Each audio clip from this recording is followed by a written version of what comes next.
Hello বন্ধুরা, আজকে আমরা আবার চলে এসেছিলাম কাঁকড়া ধরতে। আর আজকে কিন্তু জোয়ারই আছে, অনেকটাই জল আছে ওপরে। আর এইখানে দেখো মা চারটাকে ভালো করে বেঁধে নিচ্ছে, এটা খুলে যাচ্ছিল, ওর জন্য সুন্দর করে বেঁধে নিচ্ছে, নইলে কাঁকড়া আসলেই মুখে করে নিয়ে চলে যাবে। তো এইগুলোকেই কিন্তু থোপা বলা হয়। এটাতে দেখো চার আর দুধ বাঁধা আছে।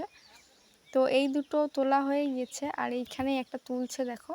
এটাতে কিন্তু কোনো কাঁকড়া ওঠেনি, তো মা তার জন্য সামনে একটা থোপা দিয়ে রেখেছিল, সেখানেই যাচ্ছে। আর এই থোপাটা তুলতে গেলে নিচে নামতে হতো, ওর জন্য মা নিচে নামছে দেখো। তো এটাতেও কোনো কাঁকড়া ওঠেনি। আর জোয়ারে কতটা জল উঠেছে দেখো। এই জলের মধ্যে কিন্তু অনেক বিষাক্ত বিষাক্ত সাপও থাকে। এইখানে দেখো কত কাঁকড়া ফেলে দিয়ে চলে গেছে, নষ্ট হয়ে গেছে বলে।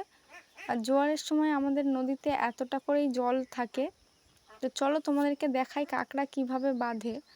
আমরা কিন্তু কাঁকড়া ধরার পরে এরকমভাবেই সুতো দিয়ে সুন্দর করে বেঁধে নিই, কারণ কাঁকড়াগুলো না বাঁধলে ওরা নেয় না দোকানদাররা, যেহেতু ওর মুখগুলো দিয়ে কামড়ে দিলে রক্ত বেরিয়ে যায়, ওর জন্য সুন্দর করে আগে বাঁধতে হয়।